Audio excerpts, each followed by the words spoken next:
According to the World Bank, China's economy was on track to meet its 5% GDP growth target for 2025 and is projected at 4.4% this year. This as existing economic headwinds remain. China's role in the global economy has become increasingly important.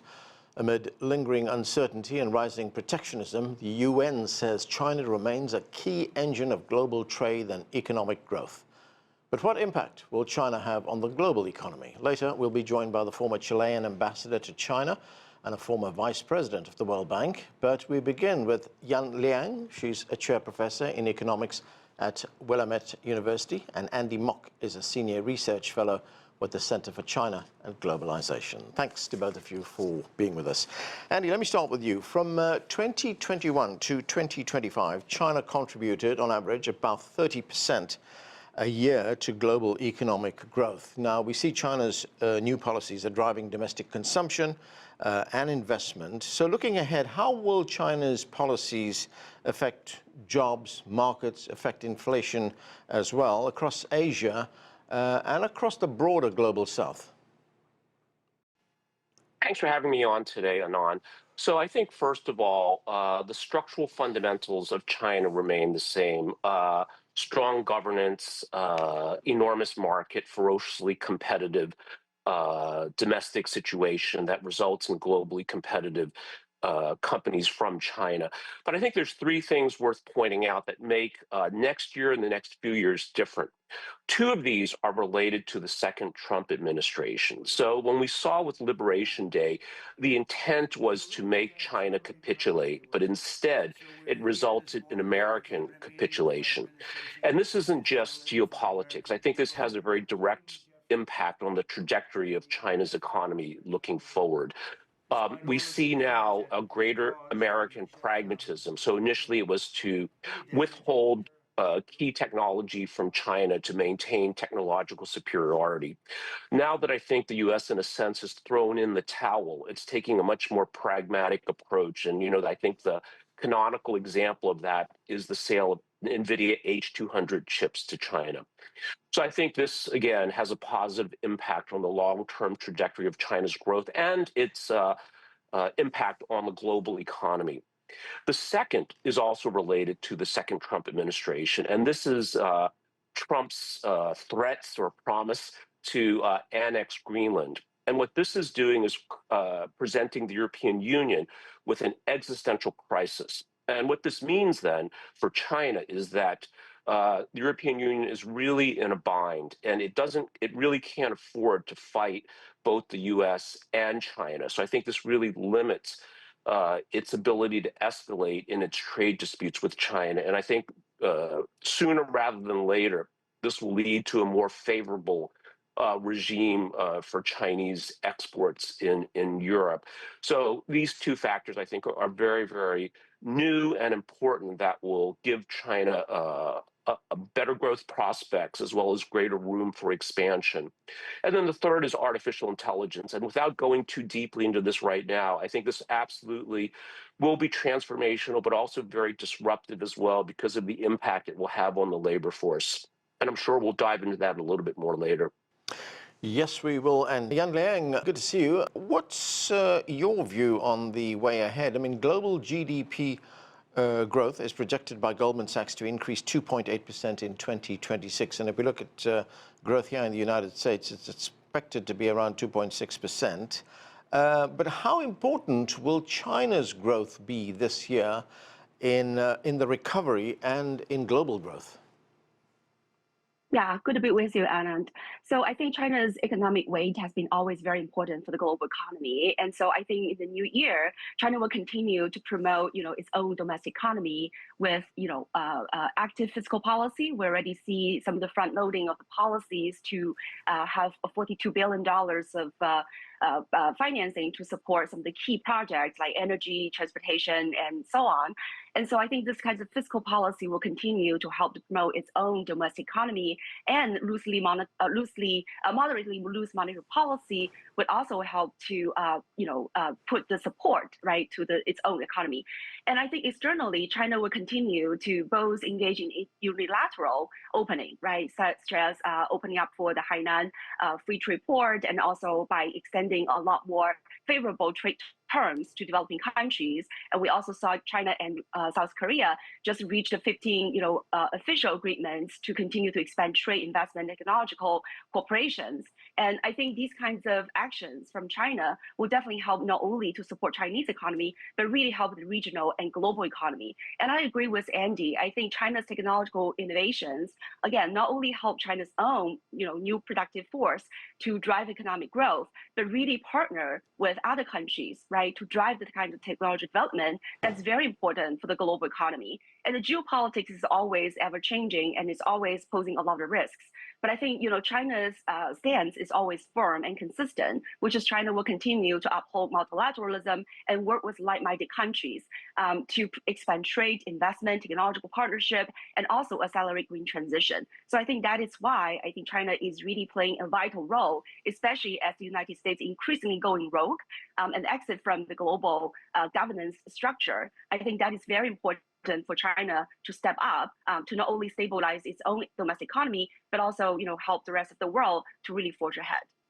Andy, let's look at China's signature foreign policy outreach, I should say foreign trade policy outreach, and that is the Belt and Road Initiative. It's now involved in 150 countries. It's also working with 30 organizations. BRI investment from 2013 up to now amounts to $1.3 trillion.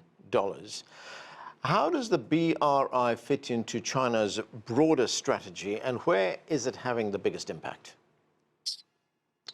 Well, Anand, I think that, as you mentioned, the Belt and Road Initiative is really global in scale, and is having a profound impact, not only by tangible indicators, but I think it's the philosophy and the values behind it.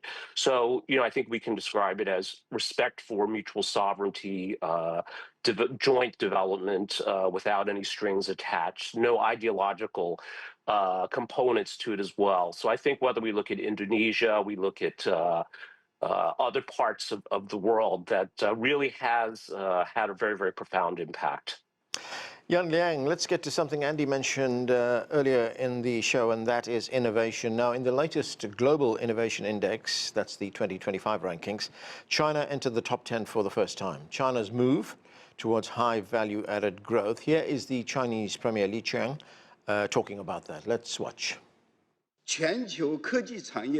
Now the investment in the technology sector is rising against a backdrop of global decline of overall investment.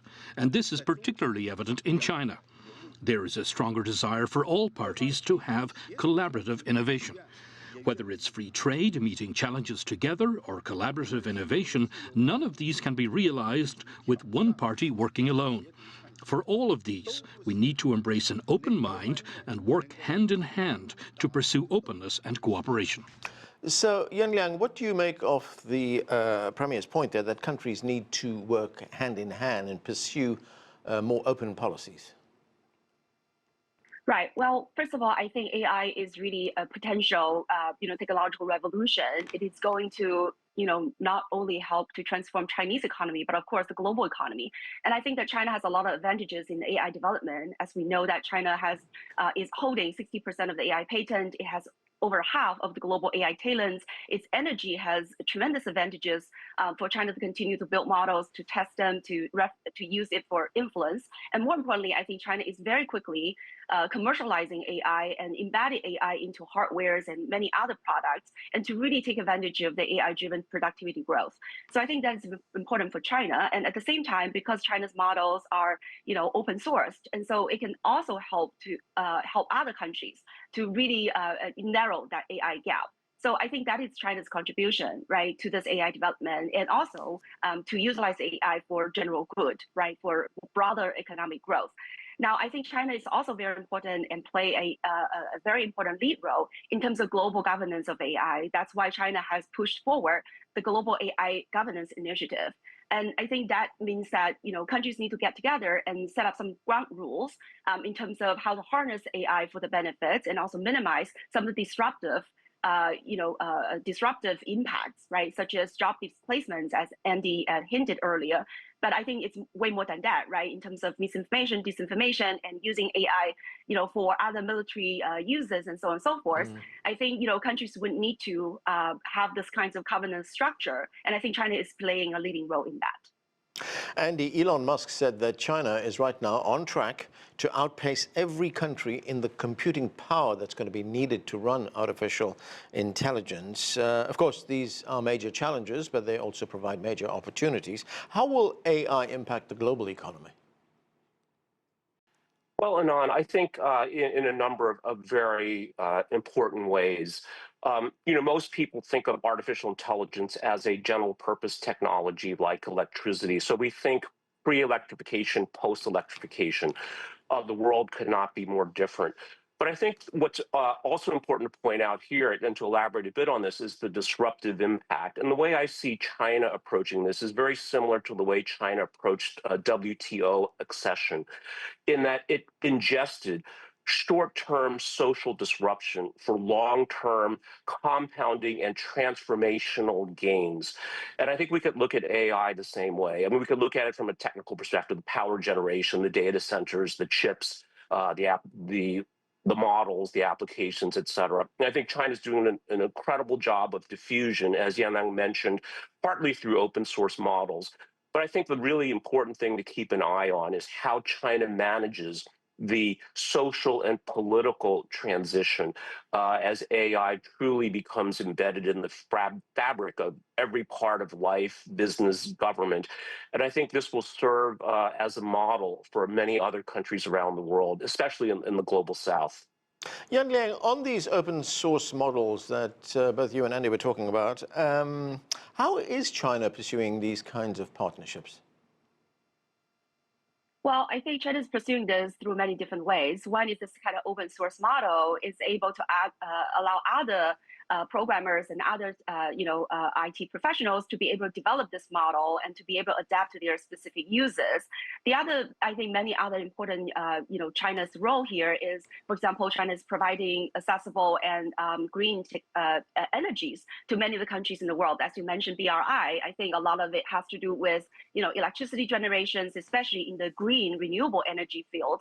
And China is also, helping many other countries in upgrading their 5G network. And so that also laid the foundation of AI technologies. So in many ways, I think China is providing both the financing, the infrastructure, the technology itself, but also a lot of training, as well as, I would argue, a lot of these AI embedded products going abroad, right? Like electronics or as it, in cars.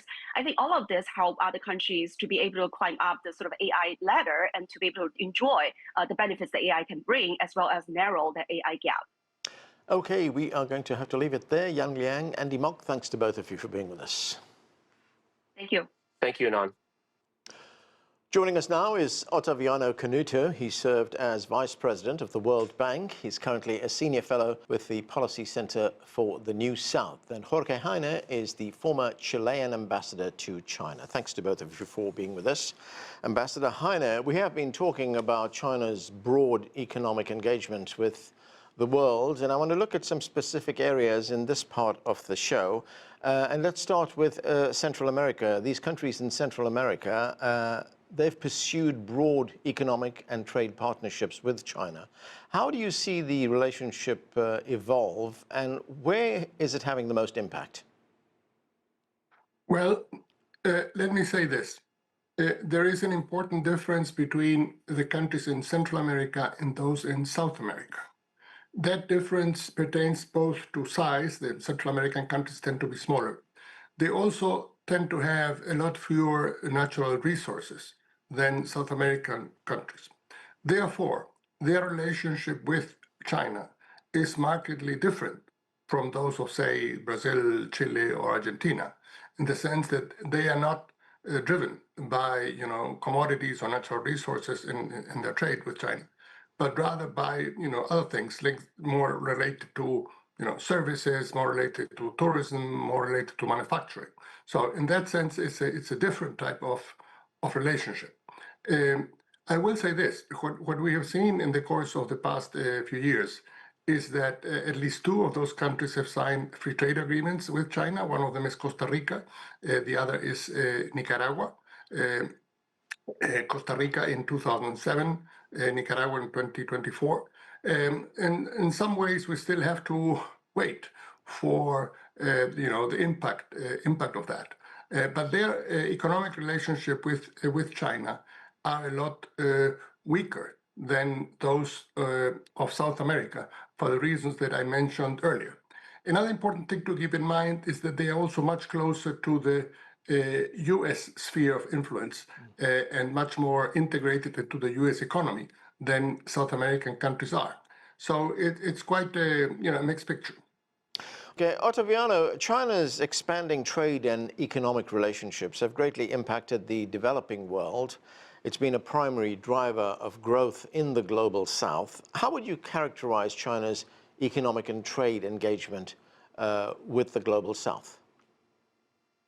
Anand, a pleasure to be here again. But China's growth has meant in the previous decade a strong demand for commodities from the south, from natural resource-based products, and this has been quite dynamic for these economies.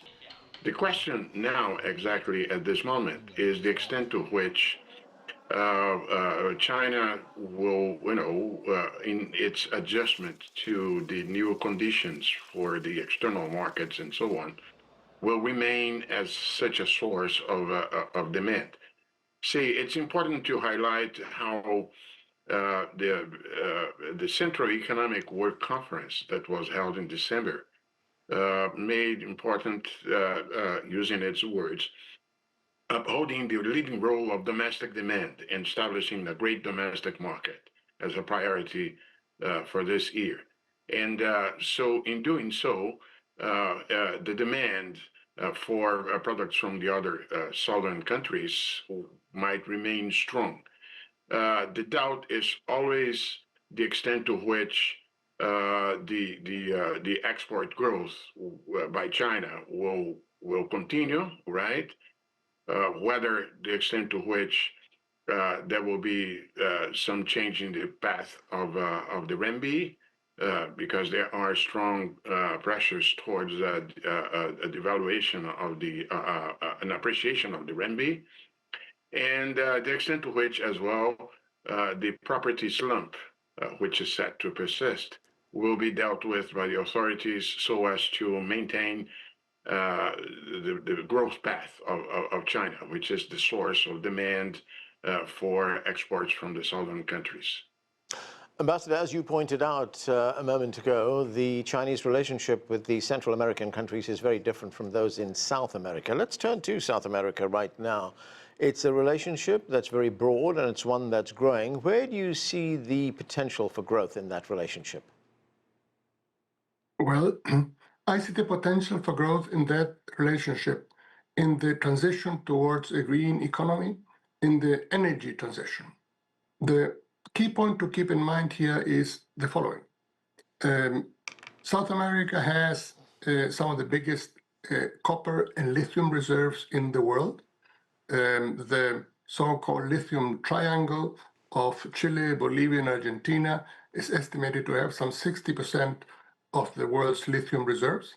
Between Chile and Peru, they have somewhere around 30% of the world's copper reserves. Both of these elements are critical for the energy transition. And as we all know, of course, China has been taking the lead in this energy transition, in solar, in wind sources of energy, and of course, in electric vehicles and e-mobility. Now, the point is this. What we need to do is to work together to move away from a situation in which South American nations simply export those products to China, and China then processes them and makes them into manufactured products, to one in which there are greater joint ventures, and we work together on adding value to these products. What is interesting, it seems to me, is that we are seeing that. We are seeing this particularly in Brazil. In 2025, two very important Chinese e-vehicle companies, BYD and Great Wall Motors, opened factories in Brazil, BYD in the state of Bahia, interestingly enough, in the former industrial park owned by Ford Motor Company, and Great Wall Motors in the state of Sao Paulo, in a factory that used to be run by Mercedes. There is a lesson there. As the United States and Europe move out of South America, Chinese companies are moving in, and again, very much in the right direction, that is adding value to South America's many natural resources. That, it seems to me, is the direction we have to go. Otaviano, China has been a champion of globalization and of multilateralism, it supports open trade. Now, at a time like this, when we see some countries, particularly the United States, looking inward, putting up protectionist barriers, how important is the Chinese approach? It's fundamental that the push for trade integration is extended along the lines highlighted by the ambassador. That is to say, the installment of refinement capacities in South American countries, for instance, so as to add value simply to the simple extraction of critical minerals and rare earth. Brazil is the second largest potential source of rare earth, but as the ambassador said it quite well, the necessity is to add value to those exports. And it's inevitable that we're going to see this. We are watching, and this is probably an important dimension on the recent push from the United States on Venezuela. It's the access to critical minerals. It's not simply a question of oil. And the fact of the matter is that the countries will have to, in South America, will have to navigate and make sure that they are not excluded, they are not segregated, and they do not have to make any option between the two sources of investments and technology. So the key word is adding value to the extraction of critical minerals and rare earth in the region. That's an obvious way by which the trade with China and with the US as well might prosper. Ambassador, on the issue of Venezuela, I mean, we've seen the United States stage this military assault on Venezuela, and now President Trump says that he will take full control of Venezuela's oil. I mean, how concerned should nations around the world be when we see something like this? I mean, what are the implications for the global supply of oil and the U.S. desire to control that supplier? It also wants to control shipments, and most importantly, it wants to control how consumer nations pay for that. Yes, they should be very concerned. I think this is a throwback to an earlier era of empire and of colonialism. I don't think it will work. The realities of the world, we live in a globalized and interdependent economy. This mercantilistic approach that the United States should take charge of the Venezuelan oil industry and then demand that with certain income streams from that oil, Venezuela should only buy U.S. products. I mean, this is really, it's got nothing to do with the way the 21st century global economy works. I think these are, fireworks that are being put out, but they will not work out. The reality of the world is that we need to work with each other. We are all, dependent on each other.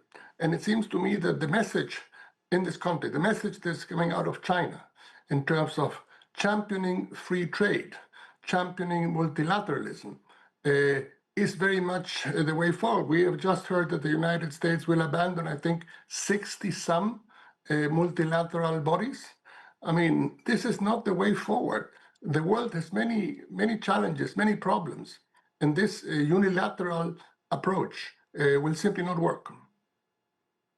Otaviano, one of the major changes we've seen in U.S. trade policy over this past year is, of course, the imposition of those Trump tariffs.